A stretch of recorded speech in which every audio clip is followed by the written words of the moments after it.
Hi friends, welcome to my studio. Today we're going to be learning about aerial perspective and layering or glazing. And we're going to work on this picture that I took. Okay. I like to take things a little bit slowly, step by step, so you understand the why behind the things that you're learning, and just to hear and understand the concepts as clear as I can make them. So grab your paints and come paint along with me.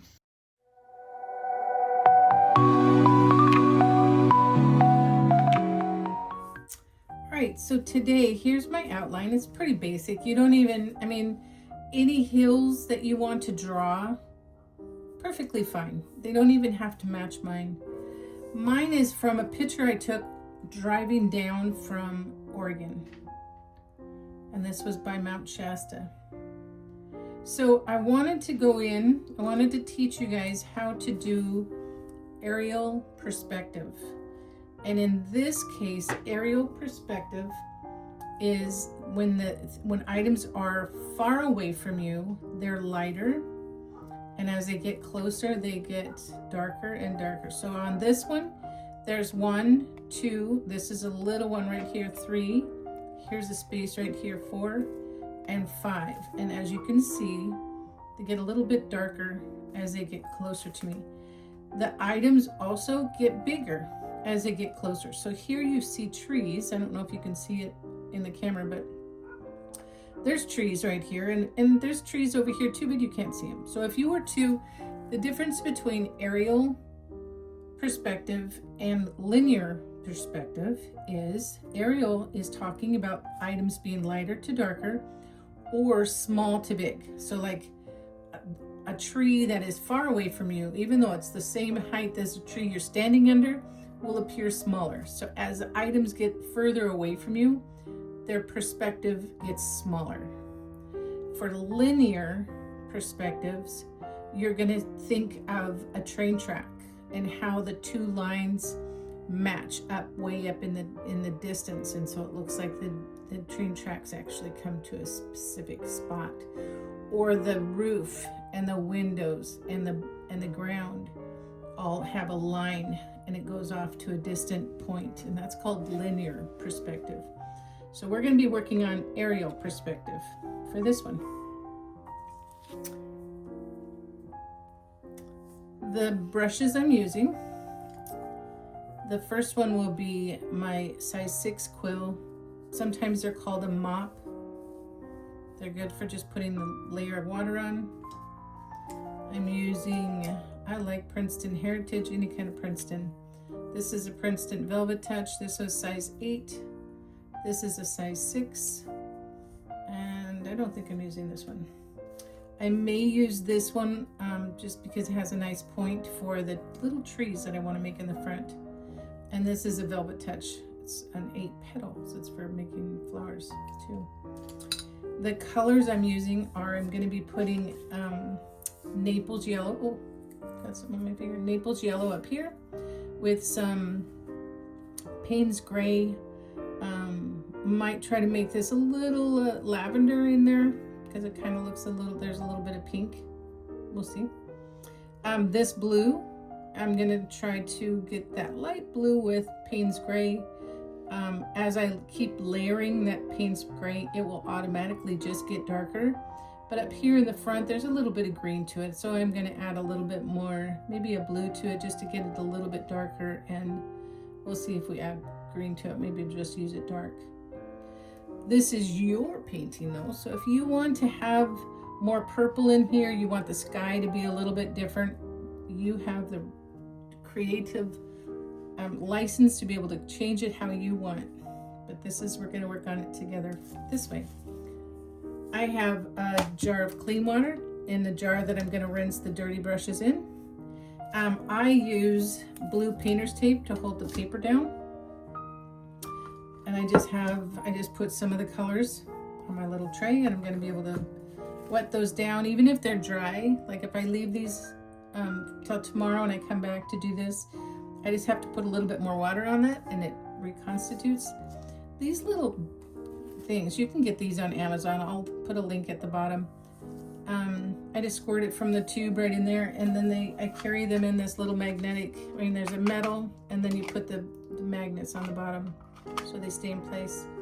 So they're very handy for traveling. One other item I'm gonna use, you might not see it because I'll probably just skip it ahead, but this is just like an embosser. It's called, this one is a Pro Heater. It's a heat tool. I also have one that's an embosser that I had when I was doing stamping. This is just a quick way. You can walk away and just let it dry, you know, air dry. But if you want to move along and you want it to go a little bit faster, you can just dry it with a heat gun. Just don't put it too close because you definitely don't want to burn your paper. Okay, here we go. I'm going to put the clean water. Both of these are pretty clean at the beginning, but I'll just use the cleaner water. Sometimes when you know that you're going to be painting over the area that you want, you might even want a little tint in the water so you can see exactly where the water is. But I can see the sheen on this a little bit. I don't want to go any further than the top of these hills for right this minute, because I don't want this to be blending down. I'm just gonna make it sharp because the mountains are gonna be sharp against this. If it goes down into the mountains, that's okay. So at the very beginning, I'm just gonna use a diluted amount. It's called Naples Yellow. I can show you those. This is Naples Yellow, Payne's Gray, a little bit of rose to add to that to see if I can get it a little bit more lavender.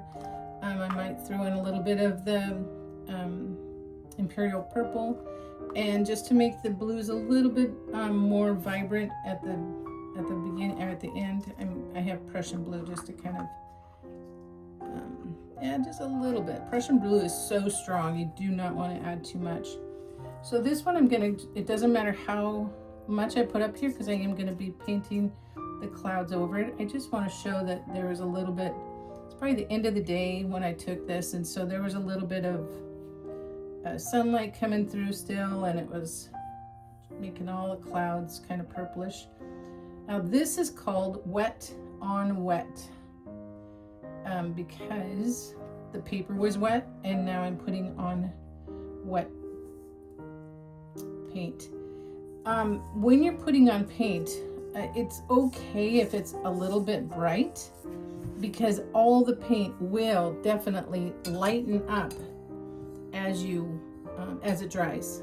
Everything you paint will be lighter as you dry.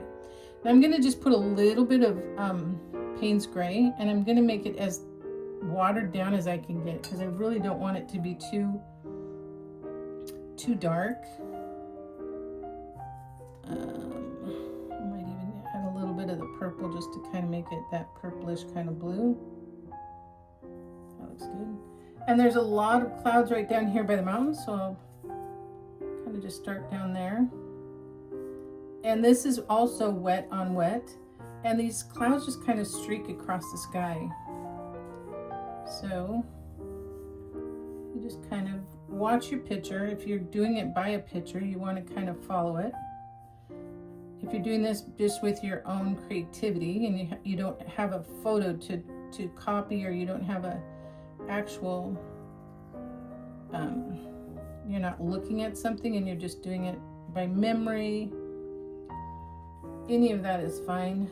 You just want to be able to, the wet has to be wet all the way across as you're adding more colors in. If you want the clouds to show really strong and not blend, then you let the paper dry a little bit more. The drier that this paper will get, the more that the paint will actually show as lines. So we can let that just be airing dry just for a little bit. I'm just going to add just a little bit of purple down in here just to kind of add those purplish clouds. It's starting to buckle right in here, so I want to make sure I kind of keep that going.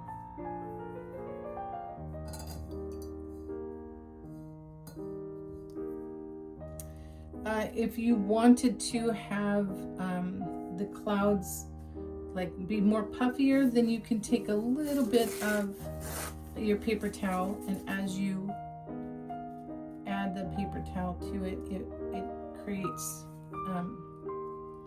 the cloud. So that's also a different way of creating clouds. So as it gets a little bit more, here's my thin line. As it gets a little drier, I can just add a little bit more paint. You don't want to add wet paint though, because it will cause cauliflower. So the paint you add has to be a little bit thicker than the paint that you are painting over.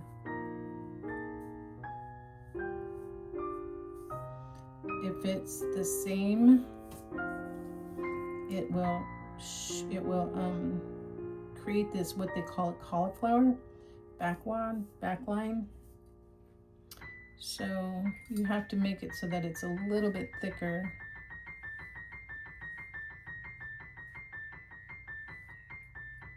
But you just play with it. Come up with what you like to look like. It's okay. There's no right or wrong. Okay, I'm gonna let that dry and we'll see what happens with it. All right, so now this is all nice and dry. So the next one, I'm going to add a layer, not very much water. I don't really want it soaking wet, but I do want to designate this top line. How it goes down underneath, it's, you know, that will be fine because the other colors will be darker. So it doesn't have to be exactly on that line like before. This has a little bit of pink to it, so that actually is going to show you where the water's going. That's okay because we're going to dry. Paint a little bit of blue on top.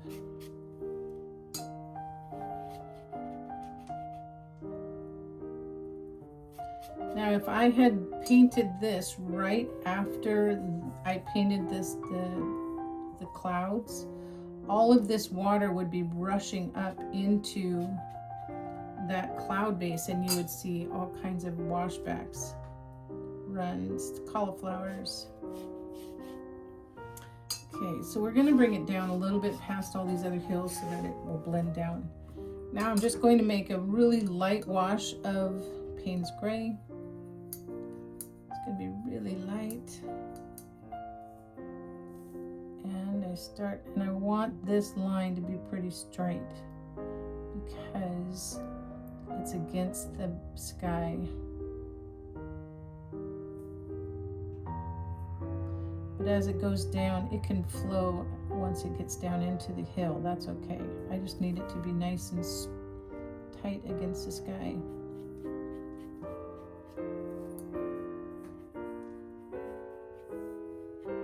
As you're making up your paints, it's really good to make enough to cover the whole area that you are trying to cover. If you don't, you're going to be adding in other colors. I mean, it's going to be a different I don't know, a different hue, because you're adding in, you won't have the exact same combination. It's really hard to duplicate if you, even if it's the same color, if you're putting water into it, then it's thicker and lighter. I mean, not thicker, but the paint could be thicker, which makes it darker. In watercolor, items are, the white of the paper is the white that you use. So if you don't want to have any white, you will cover up all the paint. If you want to have any white highlights, you don't paint those areas. And then as you want it to get darker, you just add more paint, more layers. It's best to do it in layers. All right, so I'm gonna dry this up and we'll keep going on.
So with each one of these layers, it's going to be the same process. We're going to put in a little bit more paint this time.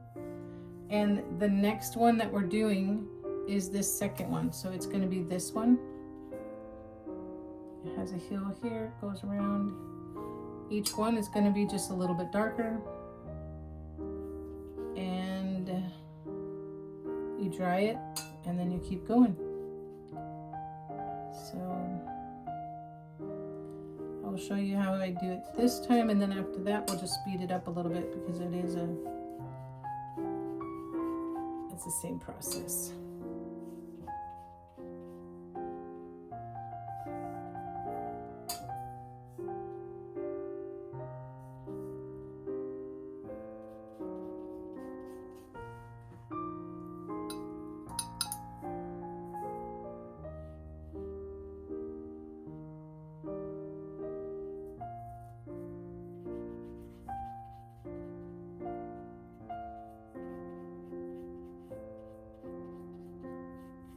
Okay, I'm seeing something that I need to remember for this next time. You can see where the line was. It's not covering it up completely. So we're going to do it a little bit different on this next one. So it doesn't show like that. Normally I don't do it this way, so it definitely is teaching me why I do it the right way every other time. I do want this a little bit more in here anyway.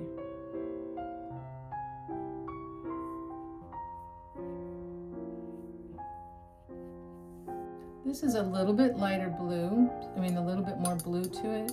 So you can start adding a little bit of blue if you really want it to be a little bit more the blue tinge to it.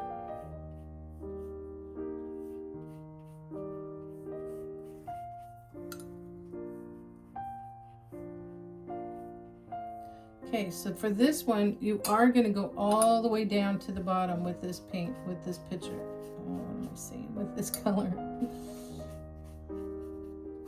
This is real time, guys. This is just, you get the full on view with this painting process.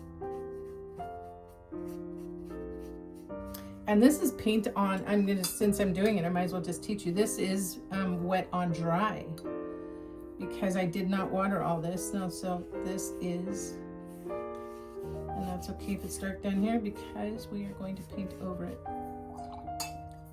You just need this area all covered. We can't have it white because it will not, it shows that line in there.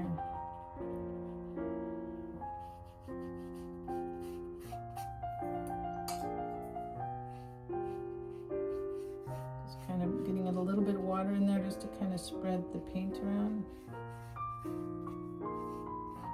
You don't want to do that too much. This is going to be covered with another paint, so it's okay. This part up here, I want to leave it the way it is because I want it to be one layer. Okay, I'm going to dry that.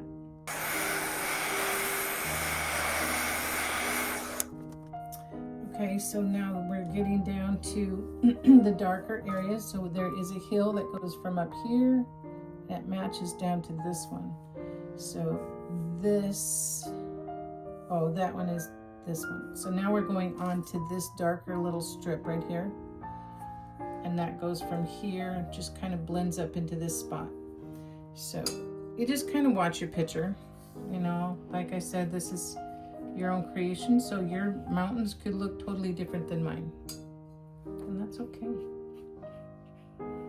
Mountains never look the same. Because I'm still having a pretty big area, I can use my mop.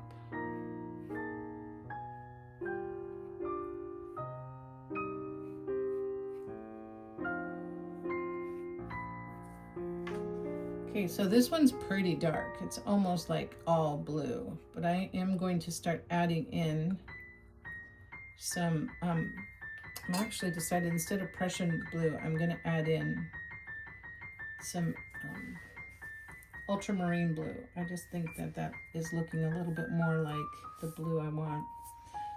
the Prussian was a little bit too much turquoise in it, I think.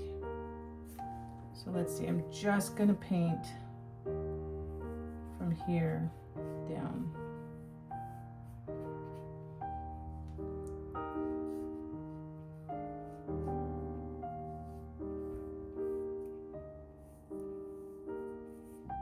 And then this part is just extra, but I'm gonna cover it anyway.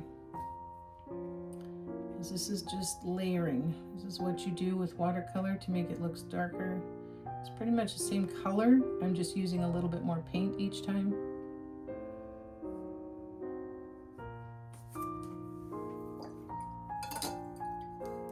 Alright, I'll try this. When you're drying it in between and you want to make sure, one of the better things to do is to test it on the back of your hand, because your back of your hand can tell if it's a little bit more wet than the front. Just the way that it is. Oh, look at him getting splatters on this.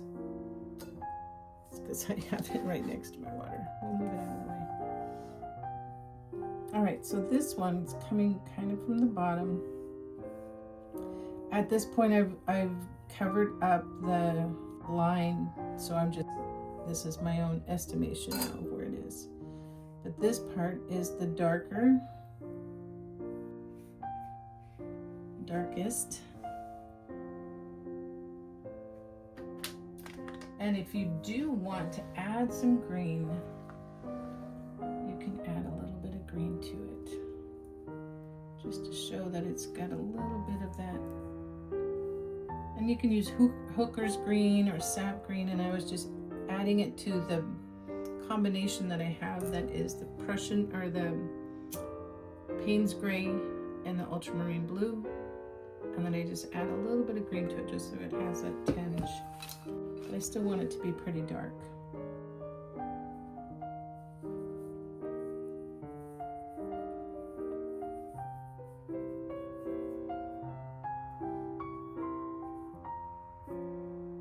On this line, I'm actually going to, once I get it to the depth I want it, I'm going to kind of let some trees poke out just a little bit, and then we're going to put in a little bit, let it dry for a minute, and then put in some mottled greens so that kind of looks more like the rugged tree line.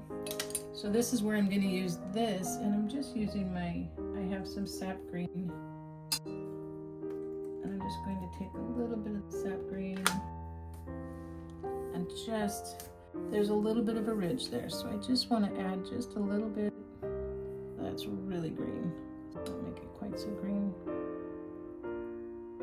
Just kind of add up some trees at the top there. Definitely it's not going to look like a specific tree. It's just the ridge.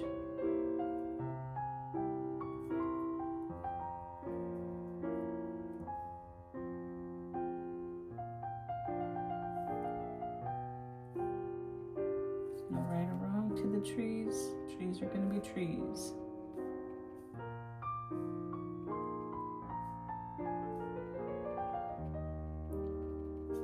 Show a little bit of movement there.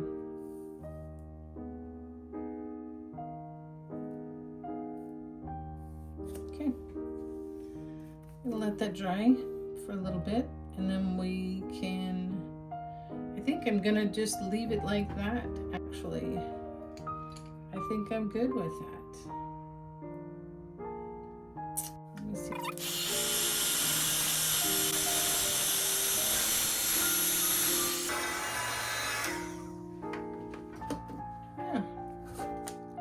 Make sure it is dry before you take the tape off, because you don't want it to run or anything. Now this blue tape, if you were to have to practice on this paper and it took you a couple days, this tape is known to either come off on its own if it's like a hot day and you left it out somewhere where there's a little bit more heat. It does tend to come up or it attaches so hard that it might rip some of the paper. So just be real careful when you do that. Make sure when it's all the way dry, you take a pen that is permanent, some type of permanent. You can use a Sharpie, you can use one of the micro pens, or you can use a really fine paint and paint, just write your name in like the year so you remember that you painted that. Perfect. This is perfect. Well, that was fun. Thanks so much for joining me. And if this was helpful for you at all, please like the video and subscribe so you can get notified of the next video that I show. Thanks so much for being here.